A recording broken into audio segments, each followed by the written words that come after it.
Olá, pessoal! Para quem não me conhece, eu sou Cláudio Saldanha e estou aqui hoje para te ajudar mais uma vez nos seus processos na área de gestão de pessoas, folha de pagamento e assim por diante. Vamos falar hoje sobre o E-Social Web para quem tem obra pessoa física e pessoa jurídica. Existem diferenças nos processos e até nos benefícios que cada um vai ter lá no Cero, fazendo a declaração da sua mão de obra, ok? Então, primeiro você tem que entender que para usar o E-Social Web, para realizar os seus processos de lançamento de mão de obra no E-Social Web, seja pessoa física, seja pessoa jurídica, precisa de certificado digital, ok? A pessoa física ela não vai conseguir fazer os processos sem certificado digital. Com aquele acesso Gov, que eu uso meu CPF, eu tenho acesso apenas ao ambiente do E-Social, E-Social simplificado, que eu faço processos no doméstico, no MEI, não é? E também no segurado especial, que é um produtor rural familiar, ok? Então, você precisa de um certificado digital. O que eu indico para vocês é um certificado digital em arquivo, o tipo A1, tá? Por que em arquivo? Porque o arquivo você instala na sua máquina ou em quantas máquinas você quiser, tá? E você não precisa ficar digitando senha toda vez que você for fazer uma assinatura. Entenda que no E-Social Web, todo registro que você fizer, você vai precisar assinar. O sistema vai baixar um arquivo em Java e você vai precisar assinar. Se você tiver que digitar a senha todas as vezes, isso vai lhe dar um pouquinho mais de trabalho, ok? Então, o que eu indico para vocês é um certificado A1, ok? Em arquivo, que é o mais prático e até o mais barato. Então vamos lá, vou mostrar para vocês aqui as diferenças na plataforma do E-Social, ok? Então vamos lá. Estou aqui no ambiente do E-Social, tá? login.esocial.gov.br/login.asp, ASPX. Vou deixar esse endereço aqui na descrição do vídeo, ok? É necessário que você observe aqui na entrada que ele já traz a informação que eu passei para vocês, ok? Do certificado digital. Então, está aqui, ó, as empresas e o empregador pessoa física poderão usar o E-Social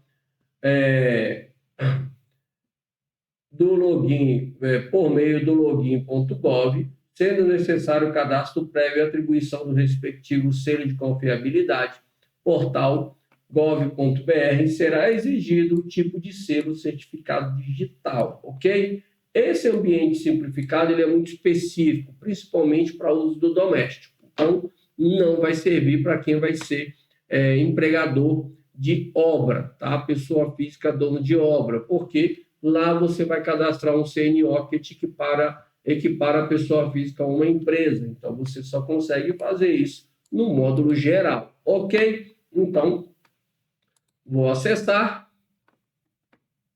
e aqui, certificado digital, escolhi o meu certificado pessoa física, ok? Quando eu entrei com o certificado pessoa física, ele vai me apresentar esses módulos, tá? Que eu posso acessar.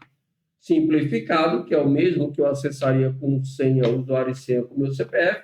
O geral, segurança do trabalho, processo trabalhista e exame toxicológico de motorista profissional. Então, eu vou usar o E-Social Web geral, ok?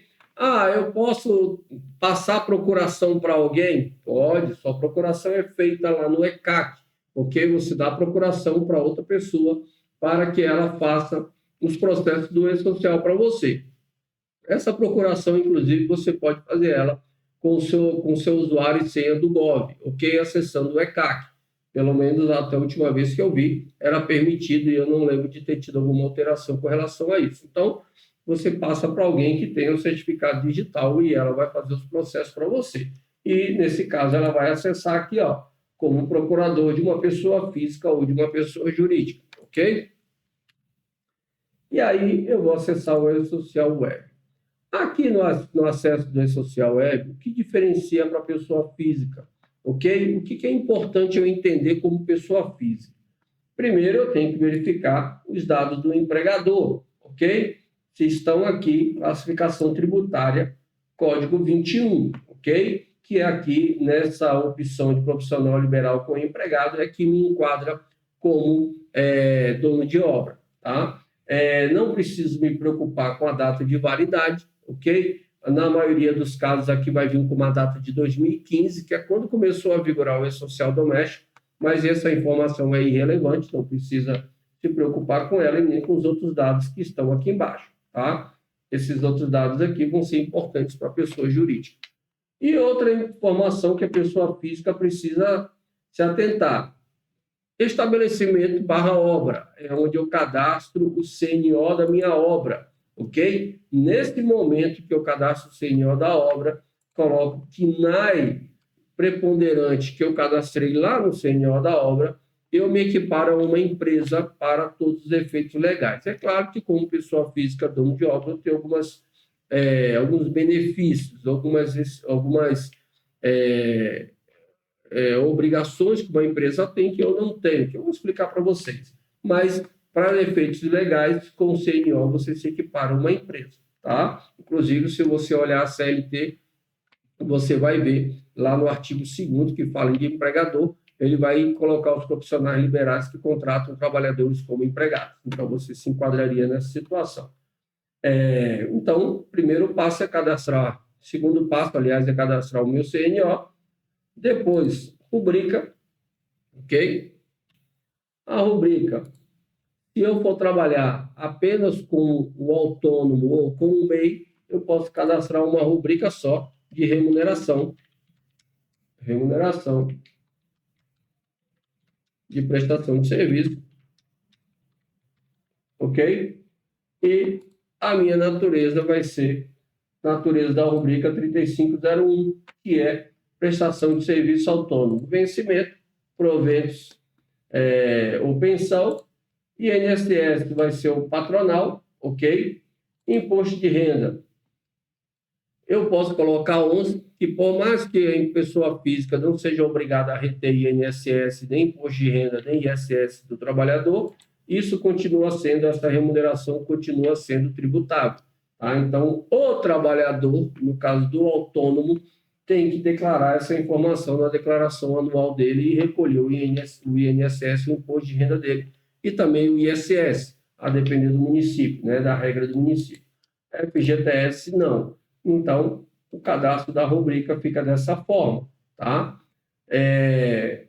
Vou botar um código aqui aleatório, da minha escolha, eu geralmente uso 01. Validade, você pode botar o início da obra, e a tabela, se for o primeiro cadastro, ainda não existe nenhuma, você bota uma nova, geralmente uso 01 também. Os outros dados aqui não precisa preencher, eles não têm um asterístico vermelho na frente, então eles não são obrigatórios, e essas informações também se referem a empresas públicas, ok? Então, o terceiro passo é cadastrar a rubrica. Essas rubricas vão ser informadas mensalmente lá na folha de pagamento com o valor da prestação de serviço do trabalhador, ok? E aí, esse é o terceiro passo. O quarto passo é lotações tributárias. Como pessoa física, eu só tenho 2 tipos de lotação tributária. Vou colocar aqui um código nela e um início para ela abrir o campo para eu poder colocar as informações. Então, o tipo de lotação aqui pode ser 21, que é o da possibilidade de obra de construção civil de pessoa física ou do empregador doméstico. Tá? No seu caso, obra de construção civil. O FPAS 507, que é da construção civil, e os terceiros 0079. FPAS é o que vai definir o seu patronal, ok? E os terceiros seriam as outras entidades, SESC, SENAI, SESI, SEBRAE, assim por diante, que não vai incidir sobre o autônomo ou MEI, tá? Mas a lotação tem que ser cadastrada corretamente. Então, estão aí os cadastros relacionados ao empregador. Em seguida, você vai cadastrar o trabalhador, vai precisar dos dados pessoais dele, como data de nascimento, endereço, não é? Formação, se é solteiro, se não é, endereço com CEP, ok? E aqui você vai escolher, no caso do autônomo, 701, ok? A categoria dele, e no caso do MEI, 741, ok? Lembrando que o MEI, ele é um autônomo com CNPJ. Aqui no E-Social, você não vai botar informação nenhuma relacionada ao MEI dele, ao CNPJ do MEI dele, ok? Então, você, depois que você colocar os dados, clica aqui, dá um tabzinho aqui para ele cair no continuar. Continuando, ele vai abrir duas abas, dados pessoais e dados contratuais, que lá você precisa colocar apenas uma matrícula, começa com 01 ou 1, 2, não faz diferença, e a função dele, o cargo dele lá no serviço. O que ele vai fazer? Só pode contratar, no caso do MEI, para fazer serviço de alvenaria, hidráulica, elétrica, né? Então, não pode contratar um mestre de obras para ser MEI. Você pode contratar um pedreiro, ok? No caso do autônomo, é à vontade, tá? Então, no autônomo não existe regras para o tipo de autônomo que você vai contratar. E aí, a diferença vai estar aqui na folha de pagamento, ok? Mensalmente, conforme os meses da minha obra, eu vou fazer a folha de pagamento. Vou informar os meus trabalhadores que eu cadastrei lá. Eles vão aparecer aqui, eu tenho um trabalhador cadastrado, ok? E aí, mensalmente, eu vou informar a folha de pagamento. Então, o autônomo e o MEI, que são contratados por pessoa física, tá? O MEI já não tem desconto nenhum, porque ele paga a tributação dele no MEI, na contribuição dele mensal do MEI, e o autônomo, a empresa, o empregador que escolhe pessoa física, não precisa reter INSS, Imposto de Renda ou ISS, ok? Então, é só o valor da prestação de serviço. E o que vai ser abatido lá, o que vai ser considerado lá para o cero, né? O que vai ser considerado para o cero vai ser o patronal, ou seja, os 20% sobre a prestação de serviço. Então, você, depois que encerrar a folha, né, que depois da folha de pagamento, você vai vir aqui e encerrar a folha. Depois que você fizer o lançamento, lembrando que você lança remuneração, depois disso, quando essa remuneração foi paga. São duas tabelas que você tem que enviar por mês, tá? Esse pagamento e essa remuneração, elas têm dependência entre elas. Então, você primeiro lança a remuneração, depois lança o pagamento, tá? E depois você encerra a folha. Quando você encerrar a folha, vou pegar uma folha aberta aqui. Quando você encerrar a folha,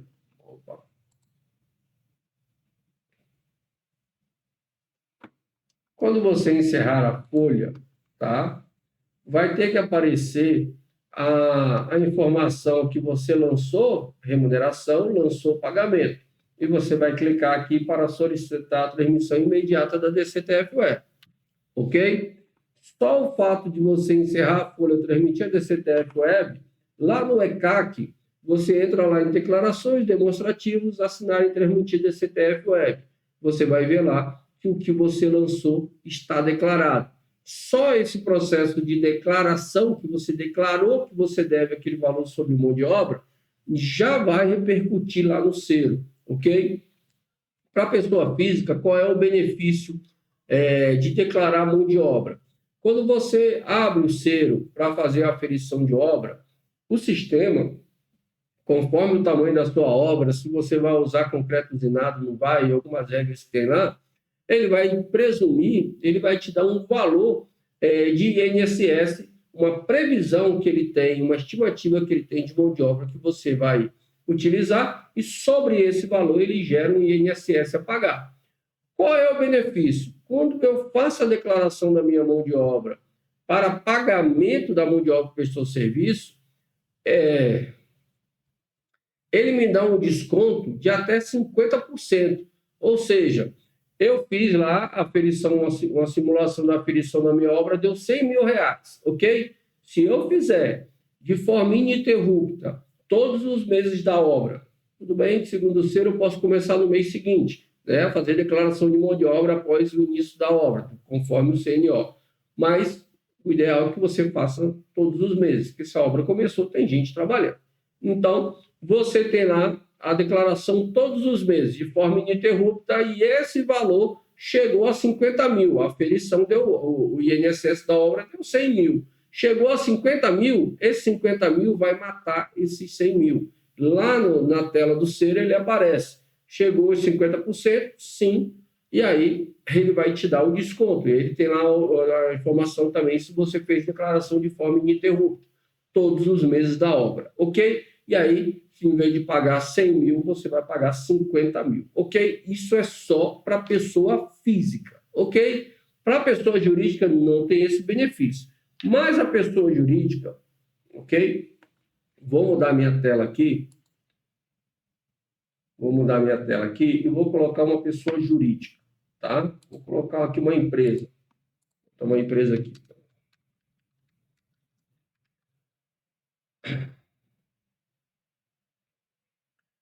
A empresa, quando eu entro, ela não tem simplificado, até porque essa empresa não é MEI, tá? Então, vou abrir o geral, ok? E a empresa, eu vou verificar primeiro a minha classificação tributária, ok? Se está ok, se está condizente com o que está na receita. Tem que tomar muito cuidado, porque tem muita gente que se confunde e a empresa é do Simples e aqui está pagando patronal. Então, Simples pode ser 1, 2 ou 3, tá? O 1 é contribuição substituída, não paga sobre a folha. 2 é não substituída, paga sobre a folha ou desoneração. E o 3 é concomitante os dois. E a opção seguinte, o 4, é o meio, tá? No caso 99, não está no Simples, tá? Então, tem que verificar se os dados aqui estão corretos.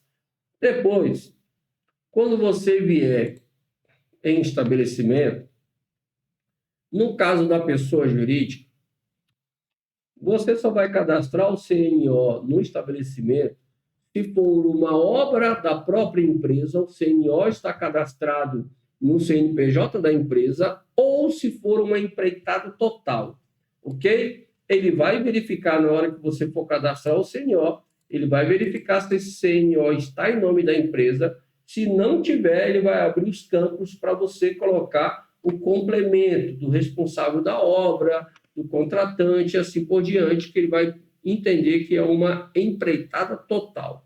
Se for uma empreitada, e aí, lembre-se, você também tem um KNAI preponderante conforme o CNO, tá? Que isso aqui é importante para calcular o grau de risco da atividade.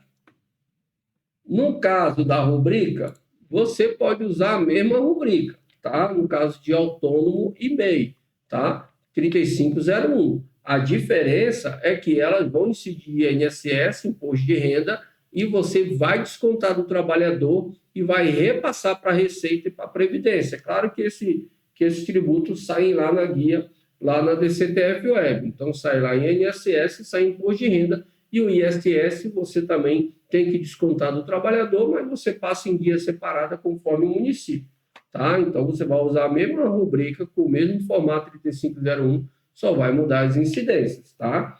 E aqui na anotação tributária também tem particularidades, ok? Vou colocar aqui, ó, 01/9/2024. A classificação 01 você vai usar se, no caso, o CNO é empreitada total ou própria da empresa. Ou então é obra própria empreitada total. Você vai continuar usando o 01. Tá? Inclusive, ele fala aqui na descrição de obra própria ou empreitada total. Se não fosse, for empreitada parcial ou subempreitada, está aqui, ó, 02. Tá? E quando eu coloco isso, ele abre as informações para eu botar a informação do tomador de serviço, quem é o dono da obra, o CNO e assim por diante. Tá? Então, tem que tomar cuidado com isso, porque é essa informação aqui que vai levar esse INSS lá para a DCTF Web, lá para o cero da obra do meu contratante, do meu tomador de serviço para o meu cliente. Ok? E aí, vou cadastrar os trabalhadores, uma empresa geralmente ela tem CLT, aí é departamento pessoal, tem INSS, FGTS, Imposto de Renda e assim por diante. Trabalhador sem vínculo é o mesmo cadastro da pessoa física. E a folha de pagamento também segue as mesmas regras, ok? Só que aqui, como eu falei, você vai reter INSS, Imposto de Renda e ISS. Você vai ter que ter, além da rubrica de remuneração de prestação de serviço, você precisa ter a rubrica de INSS, Imposto de Renda e ISS. Estou falando de autônomo. O MEI não precisa. O MEI você não retém nada porque ele já paga na guia dele. Mas lembrando, só pode contratar MEI para fazer serviço de elétrica, hidráulica, alvenaria, né, e oficina mecânica. Né? Isso está lá na lei do Simples, tem restrições contra a empresa contratar um MEI para fazer serviços para ela, ok? Então, tome cuidado com isso. E a empresa, ela não tem o benefício da redução de 50%. Mas lá no Ser, quando você cadastra lá, quando você abre o Ser de uma empresa, de um CNO de uma empresa, ele te pergunta se é contabilidade regular. Se for contabilidade regular, ele não vai trazer INSS, ele vai trazer 0 e você vai conseguir tirar o CND da sua obra, tá? Mas lembre-se, você não pode declarar contabilidade regular se você tem pendências de declarações. Se tiver alguma pendência, vai travar a sua CND, ok? Então, a empresa ela pode pagar INSS sobre a obra, desde que ela declare contabilidade regular, ou seja, ela está pagando todos os tributos corretamente e não tenha nenhum tipo de pendência de declaração, omissão e esse tipo de coisa. E aí ela não paga o INSS lá do Ser que ele vai gerar na aferição da obra. Ok? Se tiver dúvidas, não conseguir fazer, tiver mais dúvidas, quiser esclarecer sobre a parte de social para obras, pode entrar em contato com o nosso comercial, agendar uma consultoria de 1 hora, que eu pessoalmente vou resolver a sua questão. Se for o caso, eu acesso a sua máquina usando o acesso remoto e faço junto com você o seu processo lá do social para obras. A reunião fica gravada e você recebe o link para depois assistir quantas horas precisar. Ok? Não se esqueça, aqui na Staff Cursos o sucesso é garantido. Vem com a gente, vem para o sucesso. Um abraço.